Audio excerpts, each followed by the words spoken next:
preparing to live stream. The meeting is now streaming live. But it's probably is live actually here right now, because last time it actually did start like 10 seconds before it said it had actually gone live on the channel. So welcome everyone to anyone who is actually watching this live, which I don't think is anyone at the very moment. But we are going to be talking about the Cider House Rules here this week, a movie that I'm not quite sure how many people actually remember, but I guess we will find that out. So the first thing I'm going to do is I'm going to share the link. I'm going to put that here into the text chat so that the people involved can also share this out if they so wish. And enter. Okay, that is the YouTube link. I am going to tweet it out. People actually. Copy. With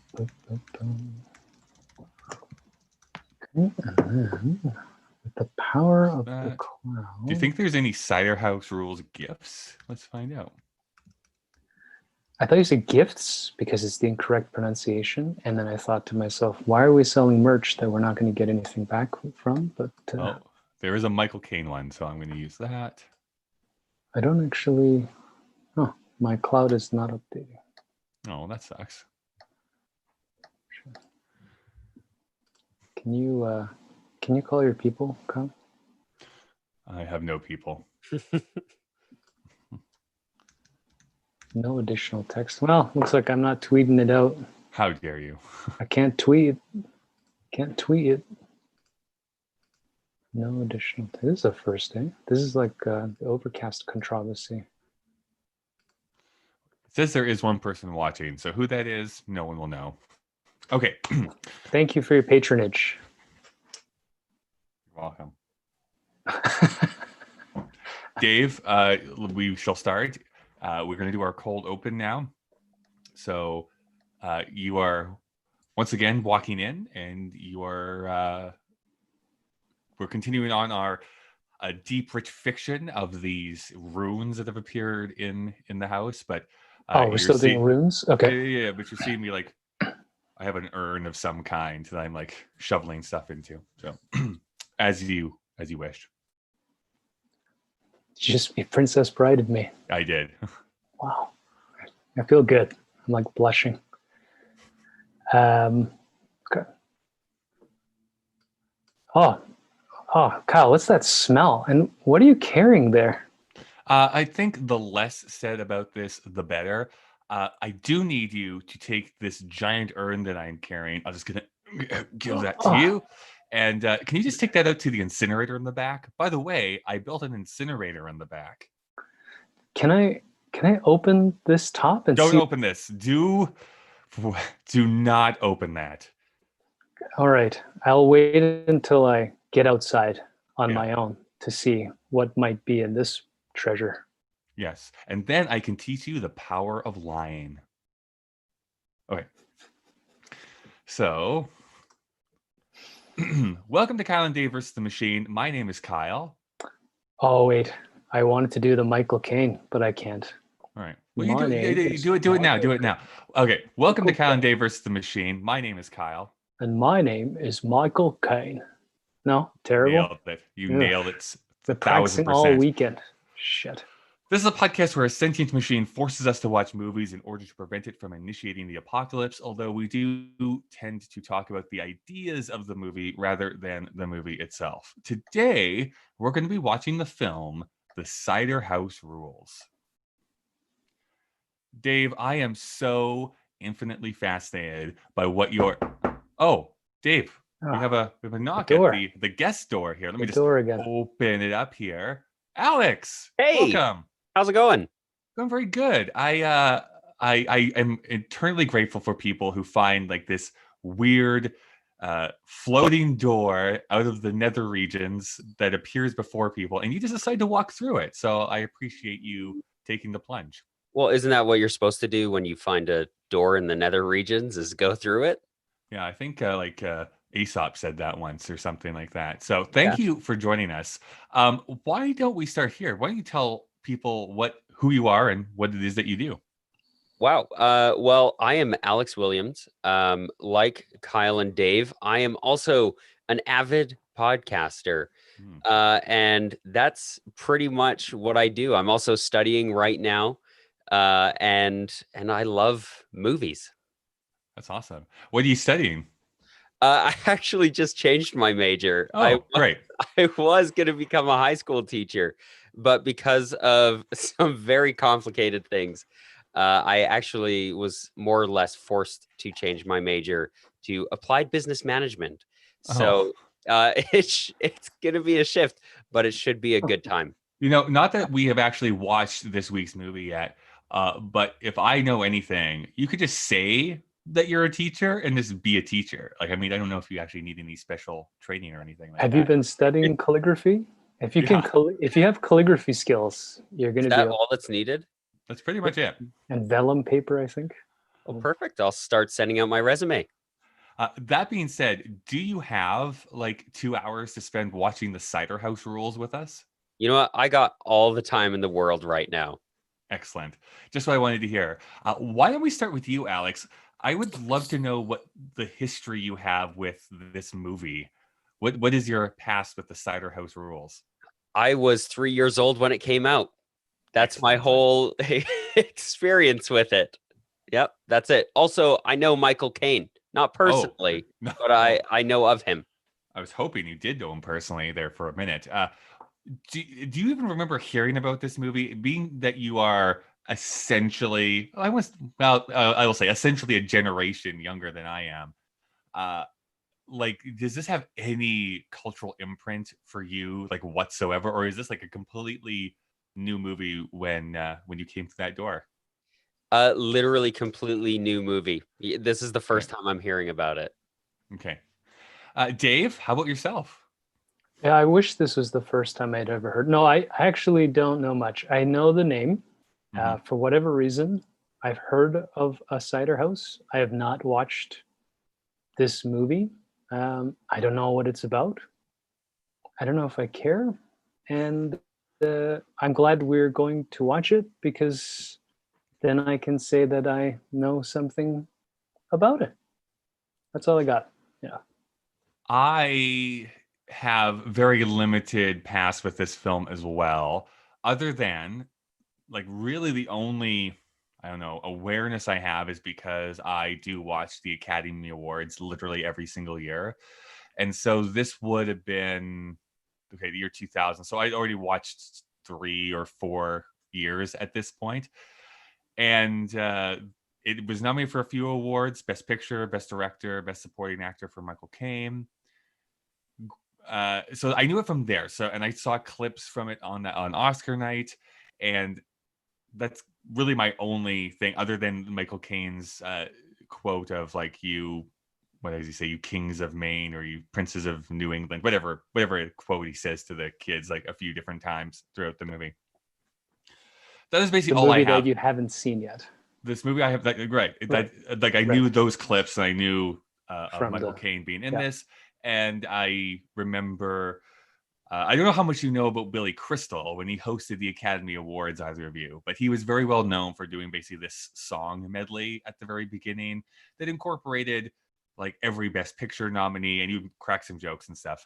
And I don't know if I'm reading way too much into this again before we watch the movie, but he didn't talk about the Cider House Rules in his song for the Cider House Rules. All he talked about was how great of an actor Michael Caine is and all these roles he had been in. And then he went back to talking about movies for the other ones. And I was like, oh, that's kind of weird, but it was a fun little song. I wonder if that has anything to say about the movie we're about to watch. We'll find out. The other thing I do know, pretentious film nerds, and I would include myself as one of those, tend to label the Cider House Rules as one of the worst Best Picture nominees of all time. But again, I have not seen it, so I cannot give my opinion on that outlook. But I do know that is considered one of the odd ones out, especially again when we're looking at the year 1999 and we think about the movies that were not nominated for Best Picture that year. We're talking like Magnolia, Fight Club, Man on the Moon. Like there's some Talented Mr. Ripley. A lot of people put into that too. Like the Red Violin. the red violin that Dave loves to bring up every episode, apparently. So there were these movies that were just shut out that some people get mad at, sort of thing. So anyways, that's a very long way of me saying that's basically what I know about this movie. Well, when's the last time you heard of an Oscar-nominated movie that nobody has actually seen? Well, it depends on what you mean. I mean, technically, I would say The Artist might be one of those movies where I was one of the only people who probably saw that movie Adrian in Brody? theaters. No, it's the silent film that they the made silent back in film. Oh yeah, no, I haven't 2014 watched or whatever. that. Yeah. That's right. Anyways, that's me being a weirdo. Let's do this though. Instead of talking around it, let's find out what we actually think about this movie. Let's go watch it. I'll go thank some sponsors. And then when we return, we'll be talking about the Cider House Rules. The magic of editing. All right. Well, I don't want to say it was a complete waste of my 2 hours, but it definitely was a 2 hours that I spent watching the film. I want to know kind of quick, immediate thoughts, non-spoilery as possible. Alex, what are your immediate thoughts on the Cider House Rules? I actually enjoyed it. It kind of felt a little bit meandery, but I liked that about it. I did get the sense, because I guess this is it, it's based off of a book, and I did get the sense that this is one of those movies where the book is better, and you can tell that by watching the movie. But I did enjoy it, and I just felt like it was very human. Everybody was flawed, everybody was complicated. There wasn't really necessarily a hero or a villain, and I thought, for what it was, I think they did a great job. Alex, I'm so glad you're going to be on this podcast, because my sense is that myself and Dave are going to be super negative on this movie. So I agree with you in one sense, in that I have to assume that the book fills in a lot of gaps that I feel the movie has, that kind of makes it make a little bit more sense, because the meandering nature, as you mentioned, for me was a lot of like, I don't know what is actually happening or where this movie is even going to at this point. But let's talk about that a little bit more, because there's other films I was thinking that kind of do a similar thing that I love, and yet this one was something that was like, I do not get what is going on. But Dave, actually, before we actually move on, Alex, you mentioned that there's these elements that you love. Was there a certain storyline or a moment that particularly stood out to you that you liked the most? One thing that I think stood out to me is Tobey Maguire coming to the complicated realization of his relationship to the idea of abortion, just in general. I think that particular thing tracked really well with me, because as I've grown up, I've started exploring these gray areas and the complicated nature of everything. And I thought that did such a great job of teasing that out a little bit, at least, from my viewpoint, which was good, because I have roommates who also watch that and who have much more black and white views than I do. And they were even able to watch that and kind of be like, oh, like, okay, I think I'm starting to understand a bit more. So on that end, I think that was something I particularly enjoyed. All right. Dave, what are your immediate thoughts on this film? Well, I recently received feedback that I don't. Whatever could you mean, Dave? That I don't expound on my opinions a lot, and that once I have an opinion, I seem to just stick with it. So I'm going to try to explain myself that I didn't like this movie. Okay, great. Yeah, that's all I got. No, I think when watching this movie, it's meandering is such a apologetic word. It just doesn't know. The surprising thing that you guys bring up with the book is that the author of the book wrote the screenplay for this movie.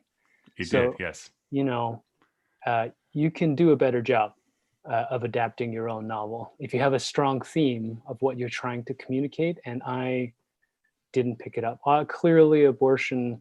I don't know if we're spoiling it. Is a big. I mean, current. it's talked about literally within the first 10 minutes, so I Right, think it's so we'll okay to stay- talk that generally Okay, that's what this movie is about. So that's that's there, but I didn't think it's tackled head on, and I think that it just I don't know. I thought it got lost, frankly, in a lot of not fluff, just confusion, and there were certainly startling moments. I think we were startled. I don't know about you, but I felt startled. I don't know how many times I can say startled before it stops being startling, but Well, I think what it was is that uh, to spoil the eventual conclusion to this episode, I also did not like this movie very much, but I also was never bored with this movie. It was consistently being like, I was not expecting that to happen. And it's like, I wasn't expecting that to happen. And then I wasn't expecting that to happen.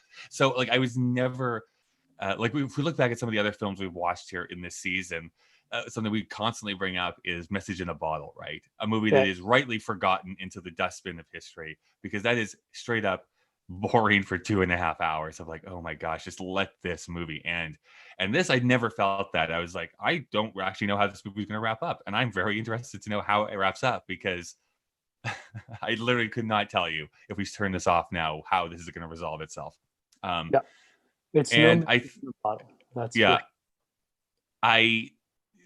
where I agree with you, Dave, is that I think for me, it's a little confused about what it wants to be and what it's really trying to say. I think that there's like these 4 different things that it's all trying to comment on, and I never felt that one thing led into the other to a satisfying, I don't know, theme. And I think there is. I think that's what is so annoying to me is that I can see it. I can see where maybe a more talented filmmaker, or if maybe John Irving had given it to a different writer where it wasn't so close to it, where they could have made those connections a little bit more concretely about, how abortion and going off to war and adoption and I guess the concept of line. Spoiling it. That's fine. I'm not nobody's saying going to go watch anything. this movie now. I mean, that's fine. But I mean, all of these concepts are put in there. Even like race relations is kind of talked about a little bit, but all of it felt like to be like super dismissive of it is like, here is Oscar bait the movie. So we're just going to do all of these topics in one film and throw it at you, and then it's up to you to decide about what you feel about this. So I never felt like there was certain things that were earned. However, I think we should have a deeper conversation about this in spoilers where we can really delve into all of those topics. So before we get there, let's talk about some of the backstory to this movie. Let me tell you this. The Cider House Rules was released on December 10th, 1999. And that is a date we've already said on this podcast because that was the same day that The Green Mile was released. Written and directed by Frank Darabont, starring Tom Hanks, Michael Clarke Duncan, David Morrison, Doug Hutchison. And as you might remember from that episode that we've already released, it was also the day that the great film classic Deuce Bigelow Male Gigolo was released, which was written by Harris Goldberg and Rob Schneider, directed by Mike Mitchell, starring Rob Schneider, William Forsythe, and Eddie Griffin. We've already talked about Oscar snubs, so I know. There we go. This is where, as we said, me and Dave are on the minority opinion here on this podcast because it is currently rated 7.4 on IMDb. It has a 75 on Metacritic, and on Rotten Tomatoes, from 112 critics, it is rated 71%, and from 53,498 users, it is rated 77%. Fools, so all of them. It is definitely a very positively thought of film. No, I refuse to believe those numbers. Clearly manipulated by the producer of this film. Possibly, yes.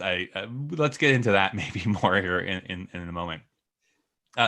Its budget was $24 million, which I feel like is a steal based on the acting talent they have in this film. That it was only $24 million.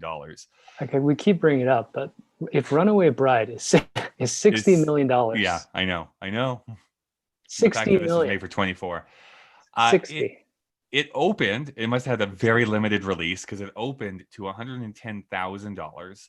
But domestically, it would go on to make 57 million, internationally 31, which brings it to a total of $88 million, or with inflation, that's 138 million. So it made a tidy profit. Like, this was a successful movie as far as box office goes. Its plot description from IMDb is a boy who communicates with spirits. Oh, Wow. no, it's not. That is from the Wow. that's from the Sixth Sense from last week.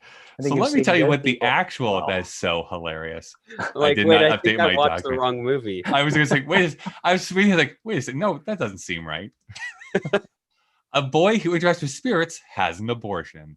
Oh, wow. No, that is You got to leave that in the cut, because if that doesn't get us some listeners, I don't know what will.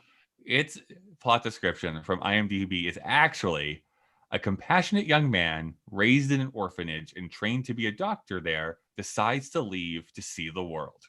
That is what the plot description is.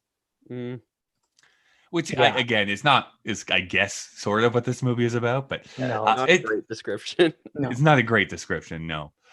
It stars Tobey Maguire as Homer Wells, Charlize Theron as Candy Kendall, Michael Caine as Dr. Wilbur Larch, and Delroy Lindo as Mr. Rose. Anything we want to say about those actors specifically? Yeah, my research yields that Tobey Maguire is an asshole. Just unapologetically. It's crazy is, as I learned, the gambling thing. So he is the one of the main antagonists in the Molly's Game true story. Right. And but they don't actually name him by name, I don't think, in that. Yeah, Michael Cera plays him as Player X or whatever. But there's an anecdotal story by Molly that he's a piece of shit. And when he was on a downturn, I guess the whole game is feeding him air quote whales. And apparently he's a sore loser and a sore winner. So when he finally turned it around, I think he won $1 million. Mm-hmm. He like put it in everybody's face, and then he was going to tip her $100,000 chip, and he told her to bark like a seal for the money. Bark Yikes. Like a seal. Yeah. So he's gross. And then the other thing about that, which is, I don't want to bag too much on this, but when he found out that she was actually making money, through this poker setup, he got angry about it and apparently started his own private celebrity poker game to take her clients away. That's there's a reason why this guy doesn't make movies anymore. He's apparently just a piece of shit. Yeah, so. I can't even tell you what the last movie he was in was. Brothers, I think I saw, but I from didn't like watch what, it. like 8 years ago? Yeah, I think it was 2013. Yeah, he's gross.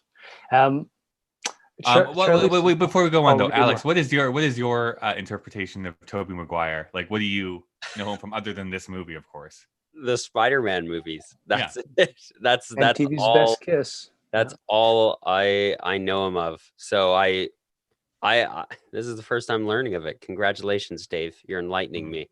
How do you feel? I feel great because it's fun to crush people's dreams. Proselytizing over here. Here's the thing, Alex. When we hypothetically watched this last night and not right now in the context of this podcast, just as we were approaching the digital video disc player, Kyle and my wife Helen both voiced their opinion that Tobey Maguire was super gross. And I was the apologetic one. It's like, Spider-Man's awesome. And Kyle said, Sam Raimi's Spider-Man's suck. So we were already fighting before the movie started. Mm-hmm. But I am in a bit of the minority opinion there too, because I know there's a lot of love for the Sam Raimi Spider-Man films. I am one of those obnoxious, like, I don't know, white nerds who's like, not my Spider-Man. Like, that's basically what I say.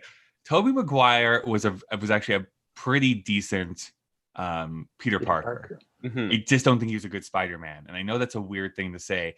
Andrew Garfield, for me, was the exact opposite. He was a great Spider-Man, but an awful Peter Parker. It's like, this pretty boy is not Peter Parker. He's too good looking to be Peter Parker.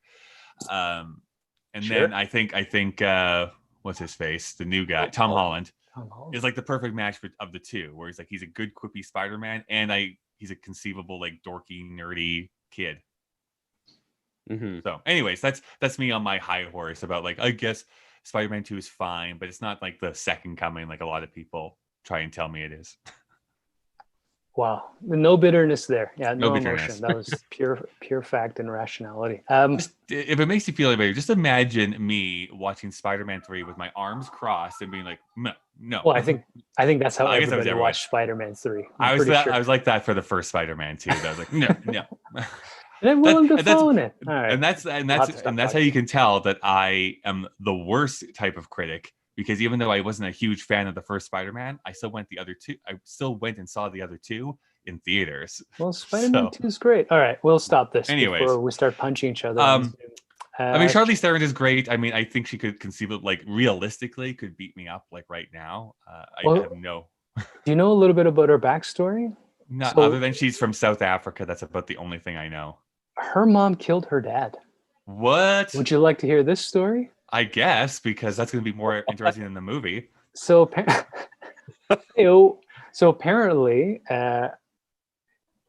apparently, she grew up fairly poor in South Africa. I can't remember if they're farmers or industrial something. I can't remember that. But her dad was an abusive alcoholic. And so when she was growing up, I think she's an only child, this guy would be cruel to the mom and to the daughter, to the point where one day he shot a gun at them. Wow. And apparently her mom also had a gun and shot him to death, and was exonerated of all charges because of self-defense and because the guy's a piece of crap. But apparently this is so I revealed this to Helen, and she's like, oh yeah. She opened about in an interview about that a couple of years. I'm sure she did. I guess I don't watch those interviews, so that's wild. And the other thing that I thought was fascinating about her is, I mean, this is just sort of surface level research, but so she came to America to be a dancer, I guess, got hurt, and when she went to LA, she was so poor, she apparently stole bread to eat, like some Jean Valjean. I was going to say. Yeah. 24601 over here, Charlize Theron. Luckily she didn't meet her Javert. Now we're just gonna look like total losers. All right, okay. From the top, we're gonna sing Les Mis. Valjean at last. No, and so the story of her discovery is that she was at a bank and couldn't cash checks, like for her survival. And as she's flipping out and arguing with the bank teller, a talent agent happens to be the person behind her, cashes the check for her, gives her a card, and tells her to come and become part of Hollywood. This is fascinating. Yeah, that's really interesting. I know she's had her run-in with, I don't think it was Harvey Weinstein, but a producer like that. I remember listening to this on Howard Stern, actually, of her like having to make a choice, like, do I do this thing he's asking me, or do I say no? And she said no and walked out of the room.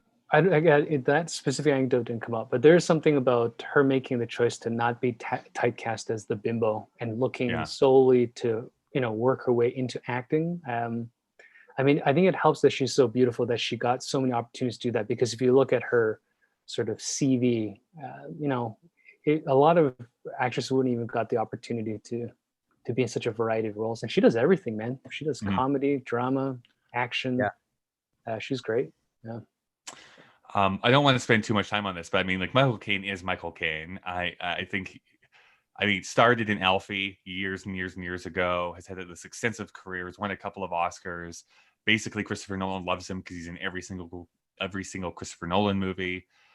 If you can find it, because it's super hard to find on streaming, is the movie Sleuth, the original Sleuth, not the remake they made in the 2000s.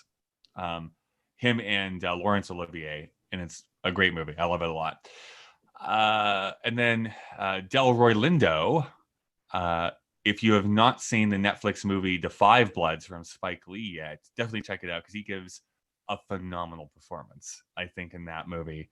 But he was also Malcolm X, and he's been in a bunch of movies over the last 40 years. Yeah, Delroy don't fuck around. I like him. Well, we will talk about this movie, but right. I mean, I don't think he's at fault for this movie. Oh, I no, think it's I the know. script. But yeah, it's like the Sam Neill thing. Event Horizon ruined Sam Neill for me. I could never look at him as a human being after He Not became even Jurassic frozen. Park? Come on. It's weird to watch him now. All I right. just feel like he's going to take me to the other side. It creeps me out. Creeps me out, man. This movie was written by John Irving based on his novel of the same name. As far as I can tell, this is his only screenplay that he's ever written, although a few of his other books have also been adapted into becoming films, the two big ones being The World According to Garp and Simon Birch. His other books include A Prayer to Owen Meany, A Widow for 1 Year, and Avenue of Mysteries. So if you're into bestseller lists and stuff like that, you have probably heard of John Irving before, if you haven't actually read any of his books in the past. By the way, before I forget, something I forgot to record here. This movie is available on DVD or Blu-ray. You can buy it on iTunes, and that is it. There's no streaming option for the Cider House Rules in Canada, at least. Libraries are free. Libraries are your friend in this case. This movie was directed by, I think you say it, Lasse Hallström, but that's a guess. That is a guess on how to actually pronounce his name. And boy, Dave, did you look at his career? Because it is a doozy. He started doing TV episodes and then directed seemingly every single ABBA music video ever. I counted 33, including ABBA the movie that came out in 1977. What?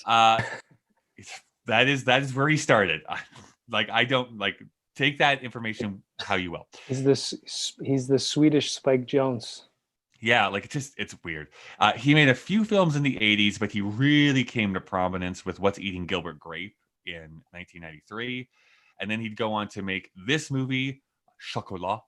I believe is how you say it. Chocolat. It's a chocolate.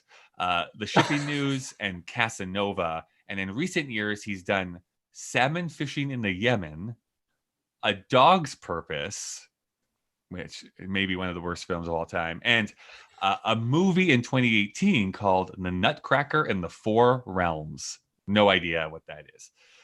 There are no upcoming films for him. So that's Lasse Hallström, I think. Correct me if I'm wrong. Someone send me a pronunciation guide so I can actually say his name properly. Does anyone have anything to talk about his previous films? I think the only one I've actually seen is What's Eating Gilbert Grape. Yes. I've only ever seen the Cider House Rules from him. And I have heard of the Nutcracker and the Four Realms. Really? Tell me what it's about. I have no idea, but Okay. I remember hearing about it. I may have seen a trailer back when it was coming out, but other than that, I know nothing about him. This is the only movie I've ever seen. What's Eating Gilbert Grape is a big one. That was Leo's first Oscar, right? Or Oscar nomination. Yeah, yes. where he plays a mentally disabled fella.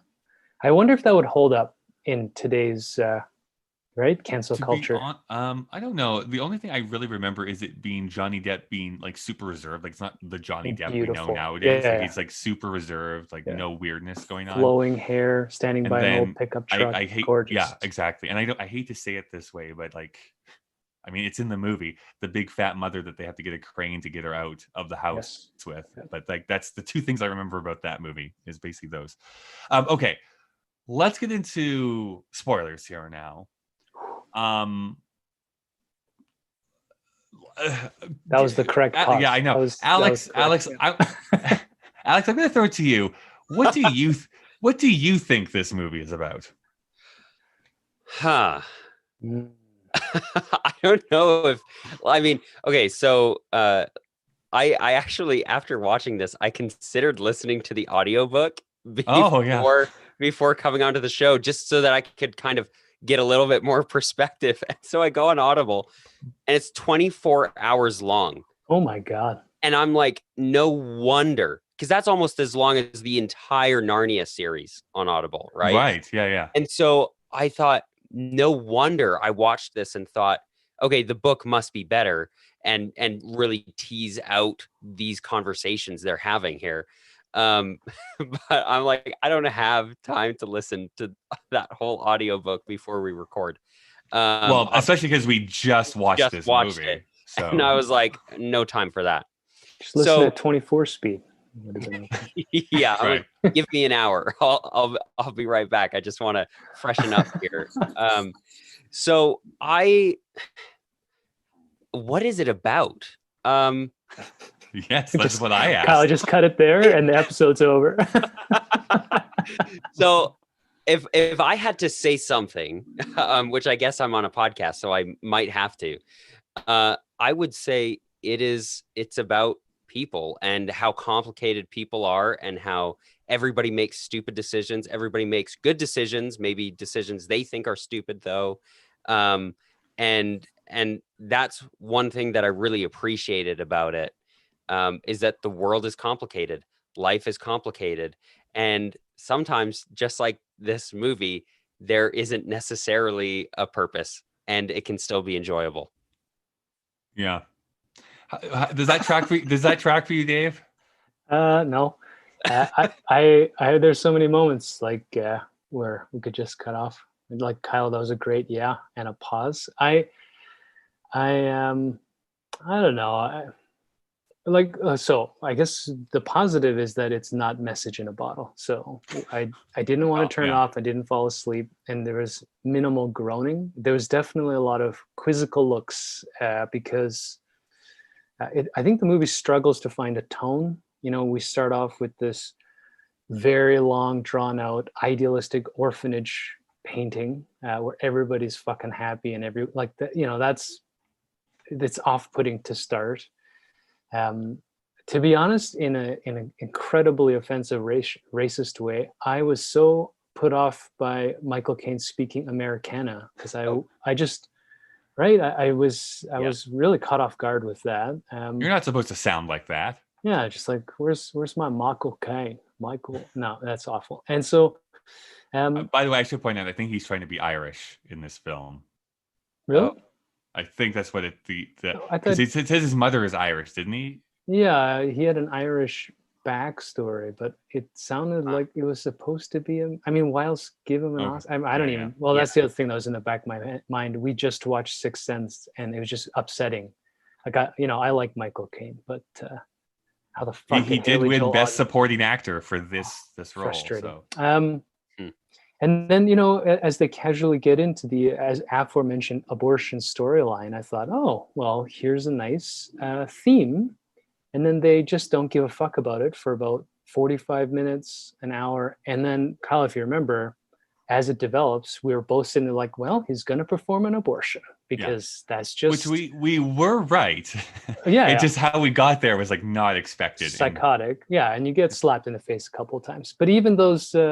slaps in the face, they're so jarring because they're really out of context. I don't think this movie, I mean, to your point, Alex, if it's a 24-hour read, and actually to Kyle's point, if you have someone who's so close to what he intended the book to be about, probably the worst choice for screenplay, because he's probably running those backstories in his head and not thinking about whether they can or ought to be expressed in a 2-hour format. But because that's the thing, right? Because screenwriting and novel writing are very different skill sets where you can be, have this, extended sequence of like beautiful language and telling backstory. And in a movie, it really has to be very visual, like all this stuff that's fitting into place, or have people being super pedantic and like literally just explicitly telling you what the film or what is going on in the film. And I feel like this film felt like it expected people to understand what happened between the cuts. Yeah, because there's a scene actually at the very near the beginning, where when Paul Rudd and Charlize Theron show up, and they basically say like, "Oh, are you performing this procedure?" And they're like, "Okay, we're going to take you to to the next room now." Next scene cuts, and it's like Tobey Maguire walking into a room. Thinking, and it feels like that's just a progression from that last scene, but actually it's been like a fast forward of, I don't know, a day or like at least 12 hours or something like that. And she's like being wheeled out of the procedure. I'm like, whoa, like there's like whiplash because it's like it's cut together in such a weird way that things to me just don't feel like they're fitting with each other. It literally feels like, okay, we're just going to cut out portions of time, just so we can go through the story beats of this novel that we're adapting to the screen. To come back though to what I was saying before about theme, honestly, this is what I came up with eventually. And I think this is what the movie is striving for, and I don't think it actually succeeds, in my opinion, which is, I think Alex is right. And it's setting up this idea that, hey, everyone is flawed, and there's not necessarily easy answers to everything in life. Cool, I'm on board with that. But then it houses a lot of that theme in lying for the greater good. And in some situations, I'm like, okay, like I get it. Like there is times to lie because you're protecting a person, or because you don't want evil things to happen to someone that you love. And then other times it was like, so am I supposed to feel sorry for this guy who raped his daughter? Like I don't understand where even the film is coming down on the idea of that. And then it's like at the end, like the character that Michael Caine is playing, I feel is like a shade away from being a total psychopath, because it's like, I'm going to pretend that Tobey Maguire is an actual doctor. I'm going to forge all these papers. I'm going to ether myself to death. And I'm just going to have him come over here and take over because he likes these kids more than anyone else. I'm like, It was done out of love, Kyle. It was done out of but it's love. like, and all I'm thinking is like, but he's still not a doctor. Like, I don't like it feels so weird to me that they're allowing this to happen. And like, literally, like the two nurses are like, well, I'm glad he's back here at the orphanage. I'm like, but are you? Because I don't know. It all felt so weird to me. I don't know. What is your rebuttal to that, Alex? I don't know. You have the floor. Is this a debate? No, I just want to make sure that it's not me and Dave like crapping on this movie for like an hour. I'm just waiting for my turn. Yeah. So, I mean, obviously, rape is always wrong. There's no ifs, ands, or buts about it. And I think you're not meant to feel bad for him, because I did not feel bad for him. Yeah. But I think it's supposed to show you like how complicated people are, and how the things that we do and the desires that we have can be in such conflict. And I think obviously they used a very extreme example in this movie, but I think that helps to paint that picture and to show like, yeah, this is not like, life is not simple. It's not just like this man is just purely bad. He also has good intentions and good feelings and good thoughts, and he cares about people, but he does evil things. And I think you can fit anybody that you meet on that spectrum. And so that's what that's the way that I read into it, is that you're not meant to feel sorry for him.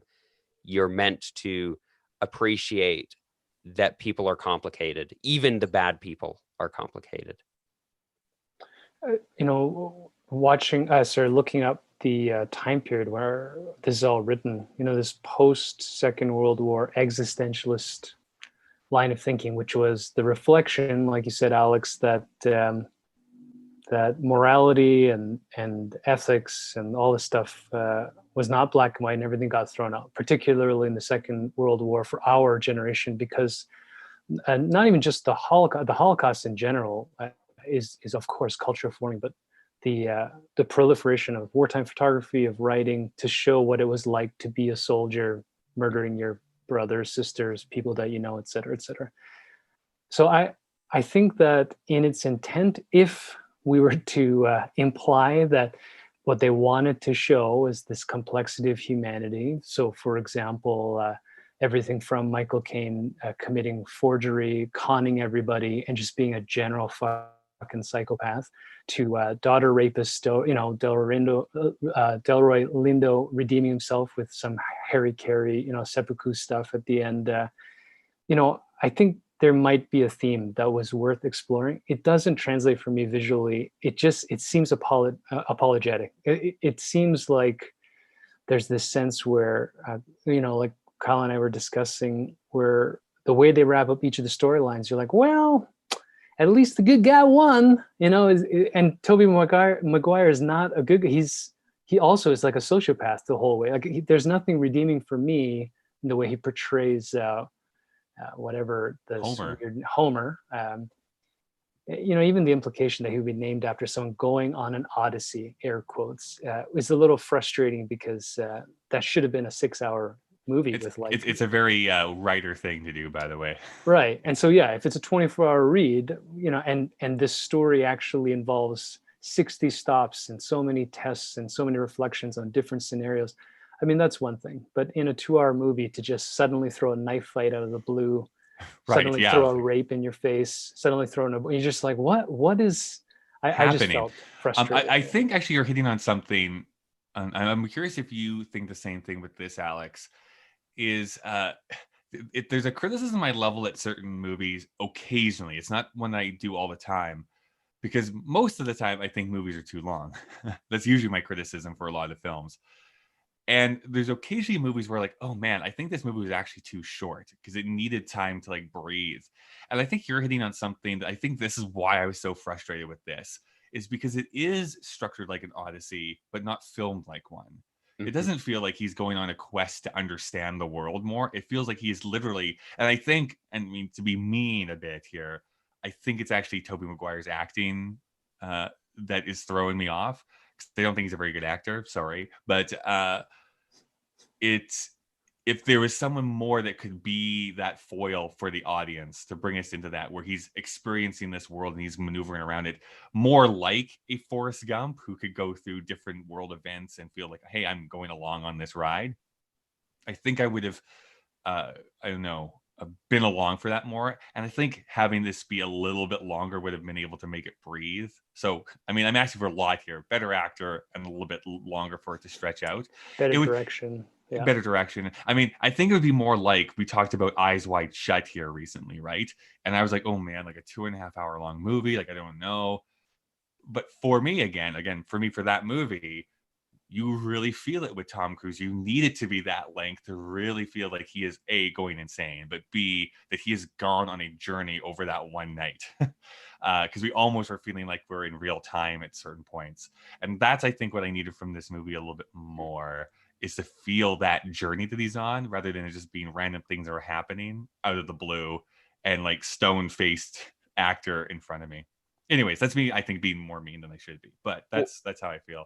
Well, I get what you're saying, though, because it didn't, the plot description that you read out, right? It's like man leaves orphanage, to go and travel the world or whatever it said. And it's like, no, man leaves orphanage halfway through the movie to go to another place in the same state. Right. Yeah. And I can get it's not even the world. Yeah, that's right. Yeah, like it's he doesn't go exploring. I can appreciate the idea that, he's exploring himself, right? And whatever poetic thing you want to pad onto there to justify the synopsis. But I think like it did feel like they had this huge 1 hour thing. I thought the orphanage was called the Cider House. Thank you. So this is so weird to me. It's like, I thought that was the Cider House. And then when they halfway through the movie, I'm like, oh, no, wait, this is the Cider House. He goes into a literal cider house. I don't they're leaving. Yeah. I also think that the actual rules of the Cider House, which, by the way, says more about me. I've always interpreted the movie's title wrong, because I thought it was like the Cider House. It rules. That's what I always thought that it rules. But it's more like, no, there's actually rules that are written down inside of the Cider House. Anyways, what the most anticlimactic reveal? Don't fall off a roof. Like the 4 ones to the left hand side. Like, okay, so they're just don't go on the roof, I guess, was the. Don't eat on it. I don't know. Don't sleep on it. Don't walk on it. I felt, I guess, that should have been more thematically resonant if you're going to name your movie after the Cider House Rules, that the rules should be important in some way. That was the big thing that got me thinking that the book must be better, because I figured the book must have this as a continuous theme, as like a huge theme throughout it, instead of this like, oh, we don't read him because we didn't write him. And then later on in the movie, he's like, let's throw him out. It's like, okay, I guess. None of us have read the book, but if he had used the 4 lines of the roof as metaphors for the storylines that Homer experiences, and at the end you're like, oh, well, he did eat on a roof and got diarrhea or something, and you're like, he shouldn't have done that. I mean, that's one thing, but he shouldn't have slept on that roof or walked on that roof on or any roof. ate on that roof. Nobody was, until after they read the rule, there wasn't a single person on a roof. It's such a stupid rule. Before I forget to about like the journey off into the world, maybe it's just because I don't know the geography of Maine all that much, but it also felt like he just went like 2 hours away. Like it wasn't like this huge quest to get to wherever he was. Anyways, that's a kind of like a side point. But until the end, where like he drives to the port town, but then he's got to get a drive and a long train back, which I thought was a really weird cut. Because I had no idea he was going back to the orphanage in that. I thought he was just. I think that would have been a better ending if he had, like, if they needed him back, but then he went on his way. Because the way they were shooting that train scene, you're like, he made his own decision, and then he didn't. He just went back. He just went back. Yeah, he became an unlicensed doctor performing unlicensed abortions in a state where it was illegal. But it's okay because Michael Caine had impeccable calligraphy, so it was going to be all right. Yeah. So we have to address this too. And I say this as someone who is fairly to the left, like politically. Boy, did I feel talked down to for this entire movie. It felt really, I don't know. Heavy-handed. Heavy-handed is a good answer to that. To stuff that I even agree with, I'm like, okay, guys, like, back off a little bit here with like it felt to me, and I said this to Dave if we had watched it last night. I said to him, this feels like a Reddit post to me, like someone wrote a Reddit post and there's like rebuttals back and forth underneath it. Like they use that framing device a little bit of like the letters being sent back and forth, but like, I'm never performing an abortion because it's always wrong. And it's like, well, sometimes you never know what can happen. And then they literally have the example that every single person that is pro-choice says, like, well, how about rape and incest? Well, let's just mash those two together and present it to our like main character. And again, I agree that in this case, like, the woman should be able to choose to have that, but it was just like, I don't know, it felt like the Liberal Party, the movie, our thoughts on abortion. Like, that's what it felt like to me a little bit. I'm like, all right, even though I do agree with it, I don't know if anyone else feels the same way. It's interesting that you say that because hypothetically, as Dave said earlier, I watched it the other night with my roommates, and they are they're pretty open people, understanding people, but probably more conservative leaning or right leaning, at least morality wise, than I am. Or I guess I should put that in air quotes, morality wise. I was gonna say, what have you been doing off air, dude? You've been at those masked parties from Eyes Wide Shut. While we are streaming live on YouTube right now, you can't see this, but Alex is like just smoking a stogie, like drinking like whiskey, and actually performing an abortion right now. It's really draped in serfs. Yeah, I'm very talented. But yeah, so the folks that I watched it with are, a lot less left leaning than Kyle is, and certainly than I am, and I'm assuming David as well. And so they actually took it pretty well. So it's interesting that you watched it and thought, well, okay, like, you're just kind of saying stuff here, but they actually, the sense that I got from it was that it was a really good way to introduce the subject and introduce the topic and the complexity of it. Sure. And I think part of the reason that worked is that there were other themes, there were other things happening. It wasn't just like, this is our one hill that we're dying on. And so that's kind of my rebuttal. Yeah. No, that's interesting. I guess I hadn't thought of that before, of like taking a really hard topic and then couching it behind like other storylines to make it a little bit more palatable. I think maybe Mhm. that's what it is, because I'm already there. It's just like, I get it, guys. Like, enough of this. How about you, Dave? Do you feel that I'm way, or is woke. there? I'm woke. I don't need I'm this. woke. Yeah. I'm what the yes, I'm what the kids call, say, awoke AF. So I think I know a little thing about, yeah. I got this. No, I don't know. I mean, obviously, Alex, you're in the trenches, right? I mean, you're not in a necessarily such a combative state that you're in, but if you're Alex, you're in a watching it, holy war, right? if you're watching it That's in exactly America, right. if you're watching it in America, those the terms are different than in Canada. I mean, Mhm. especially right now in Alberta, it turns out we've got quite a lot of right-leaning, white supremacist, religious fucking nutcases running around here too. But America is very weird in its polarization. So, I mean, that's one thing. So, yeah, I mean, I think if you're watching it with some folks that are either on the fence or leaning one way, and they're able to consume it and actually have some type of discussion without ignoring it, that's quite a powerful statement to how this plays out. I don't know. I think it's not so much that I thought I didn't even realize honestly that this movie was trying to tell me something about the morality of abortion. Mhm. When Kyle's bringing up the letters, I had already zoned out. I had no idea what the content of their letter exchange was. I actually and sort of interpret it as sort of this surrogate father-son coming Right. of age shit, where it's like, you should go here. I don't wanna. I'm my own man, like that sort of stuff. I didn't actually pick up at all that that they were kind of going to go that way. Um, so I don't know. On that specific note, it is heavy-handed in my mind, just in the sense that it's so truncated in all of the storylines that when they need to show you something, like the knife fight comes out of nowhere. Yeah. Like what? Well, that's the thing. Like, It's just I like, think did I that happen? I yeah, mean, I think you can wow. kind of piece together like the why behind that later on, Sure, through but like it's supreme jarring. subtext. But it's like, I agree. It's like literally we're watching this movie, and then all of a sudden, like, they're knife fighting. I'm like, whoa, what is happening in this movie? And not just like a gritty one. They made him into ninjas and talking about Right. how he's never, his hands are so fast. This is why you don't fuck with this guy, like, so he's killed someone before. Like there's something about Well, this there's like, environment.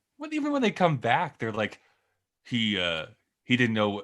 How does he phrase that? It's like, Didn't know what his business oh, was. right. He didn't Yeah. know what his business was. Like, so he like for sure killed him, right? Like, Yeah, that's what, absolutely. like, for sure that's what they're talking about, that they killed him, right? Like, that's what we felt.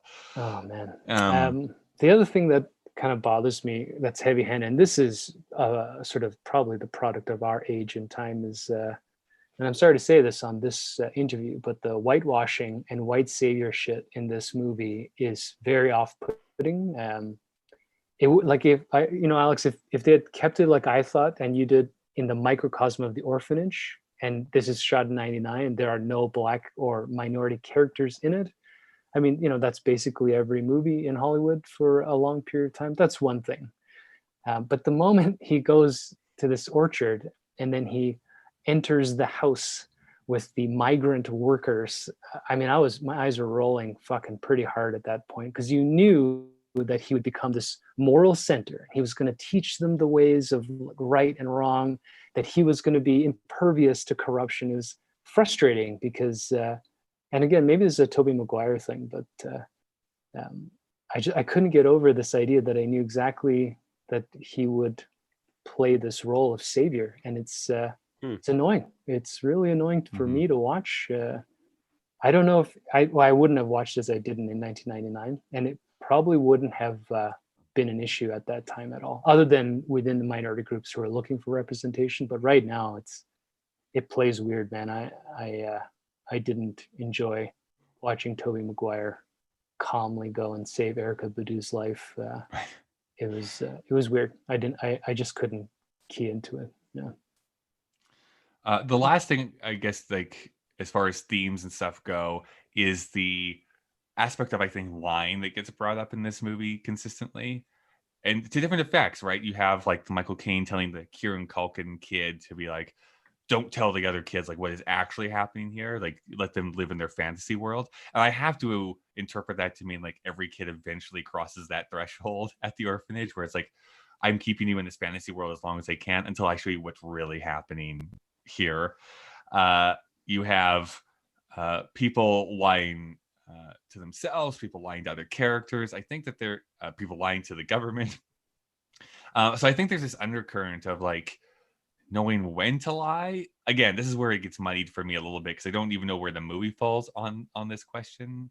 But I think it's there. I think it's trying to have this argument about not all lying is good, but sometimes lying is necessary. I don't know if anyone has anything to extrapolate on that. I mean, we lie about a lot of things, and I mean, I think there's always the temptation to say that, you should be absolutely honest and everything. But then you can just easily bring up the example of, oh, what if you're harboring Jews and the SS come by, right? Like, and then it's very quickly like, oh, well, maybe I should lie sometimes, right? And so I don't know. I don't think there's any easy answer for that. And I think you can pick through this movie and pick which lie is maybe a necessary lie and which lie is good, and what fits where. I think you could spend a whole podcast choosing each one and saying, well, that was a bad idea, that was a good idea, that was a bad idea. But I think that'd be a waste of time. We can't do that because we don't have a 24-hour podcast. And Right. the other thing, what I would like to see, the ideal in a bubble, in a purest sense, is that one ought never to lie. And then, we have learned that is not strictly the case. It would have been nice if this movie maybe had been a trilogy, to play that out in such a way that if you lie, then you need to be in a position where you accept the consequences of that lie, for good or for evil, because good and evil, at least for me, are human concepts. So, if Michael Caine, forges this document to have a self-trained successor who really shouldn't be there in a academic or what do you call it, procedural or whatever manner, shouldn't we see that is going to cause Tobey Maguire problems in his life? That that is not okay to finish that movie and say that he did it because he loved you, that he lied to you about your heart, that he did all of these things for the better good. You can't end that story there. There have to be creative. Even the Delroy Lindo, killing himself, it felt, instead of being a wider moral discussion about maybe retribution and seeking some type of balance, it's so hurried. And he's talking about just like gutting himself so that his daughter can get away, even though he impregnated her. Like it's too quick. It's too ugly. With the death of, is it Jack, the other, the picker who don't fit in? You could have played that rape abortion storyline with that dude, and it didn't have to be necessary. I mean, I thought that's where it was going to go, and to get that, gut punch that it was going to be the dad, I didn't know if it was necessary, unless you're going to make it into a wider spectrum where maybe there were other characters that were performing illicit, like maybe Paul Rudd and Charlize Theron were not a couple. I mean, that could have been an interesting parallel where you get, not to rewrite it, but if you have something with complexity where everybody's lying and you see, in this case, because they had ill intent, then it's worse, or they weren't willing to take the repercussion. I mean, you can have philosophical conversations about the role of language and how we communicate, but this movie felt like a justification that you can say whatever you want as long as it's done out of love, the American dream, and supporting your family. It's like, fuck off. That's absolutely not true. Yeah. There's no way that's okay. Yeah. I do like the idea of this being a trilogy, or you could call it the Cider, the House, the Rules. Well, that's why Chronicles of Narnia didn't work. Yeah, that's right. Okay, I just want to go through some very quick things here to wrap this up. Number one, I am convinced that Charlize Theron and Paul Rudd on this very movie made a blood pact to never age. Because my goodness, maybe not so much Charlize Theron. She looks very young in this movie, but Paul Rudd looks exactly like he does 21 years later. He's 50 something now, and he still looks that good. It's not fair, is what I'm trying to say. I'm pretty sure in Ant-Man they draw in the wrinkles just so that you don't realize he's a vampire. I like seeing J.K. Simmons for like the 2 minutes he's in this film with no lines, no lines whatsoever. Oh, he's a lobster man. When he first popped in, we're like, oh, J.K. Simmons is in this, cool, and then he's like in a montage. Yeah, that's it. We're like, what? Weirdly enough, though, a deleted scene somewhere. Weirdly enough, his scene dragged. So, come on. We have to mention that there were two things. One, that Tobey Maguire tried to eat Charlize Theron's face. It was a very aggressive sex scene, and it was very off-putting to me. Actually, it makes you wonder if maybe there was originally in the book something that was supposed to parallel some of these, because that was gross. And when they left the forest, she wasn't pleased with his performance. She looked like it didn't go well. And then there's a part where he's trying to console her on the wharf, and she pushes him away. And I joked, Kyle, that's probably like an improv because she's so grossed up by the stew. She's like, no, fuck off. And they're like, we're keeping it. We're keeping that. That looked great. Yeah. By the way, at the risk of oversharing, I'm so sorry to do this, but I know that for a lot of people, it's a fantasy of theirs to have sex like outside or out in the woods. And I can tell you, all it is dirt, ants, and leaves, and it's disgusting. Don't do it. Just don't do it. It's like the fucking worst. That's sweet. Just saying. I'm just saying. That's what I was thinking when that scene happened. I'm like, you're not that far from the car. Just like, just go. It's right there. Just mosey on over. Yeah. Head back to the drive-in. Nobody's there. Yeah. Right. All right. The machine has told us that we do need to wrap up here. First things first, we do need to rate this movie like we do every movie. If you want to see our full entire list of movies that we have rated, all 44 of them, you can head on over to our Letterboxd page, letterboxd.com/KDVSTM. KDVSTM, by the way, is also where you can find us on Twitter and on Instagram. But we first need to rate this movie. Alex, I say this to every guest, and I mean it from the bottom of my heart, and I'm sorry I have to say it this way. No, you're not. Your rating does not matter. But if you were to rate this movie out of 5, what do you think you would give it? Solid 4. Wow. Yeah. You can see me and Dave like shocked at that Holy statement. Shit. 4. Okay. I was gonna give it a 5 just to spite you guys. But oh wow! Oh no! This is not a perfect. Feel like a 4. All right. So Dave, out of 5, what would you rate this movie? Not a 4. What's the opposite of a 4? Like a 1? I think one's a little vindictive. I mean, there was a random knife fight, and like you said, I didn't fall asleep. For better or for worse. Yeah, if you're looking at this, at least in regards to the other movies we've watched from 1999, like, yeah, it's just not as bad as some of the other stuff that we've watched. So I can't rate it that low. You know, I'll bump up a little bit too, because we have actually had a fairly complex conversation thematically coming out of this movie, whether it succeeded in doing it intentionally or not. So, I mean, because when we talked about Idle Hands or Message in a Bottle, we were done in 30 minutes. Yes. Yeah. There's nothing other than just being angry. So I might upgrade a 2 to 2.5. I might go middle of the road. I want to go lower, but so what's your final rating? Yeah, 2.5. Giving it 2.5. Yeah. Well, I was even more negative than you, Dave. I am giving this a 2, a solid 2. Just like you said, like I can't say I was bored in this movie. I was constantly like, I have no idea what's going on. But there was, and I think what angers me more, like I said previously, is that I can see the elements of it. I can see these things that I think I would really love if it was handled in a better way, for lack of a good word to use, from the filmmakers. So it's like, it's extra frustrating because like I think there's actually a great movie hidden inside of this somewhere for me.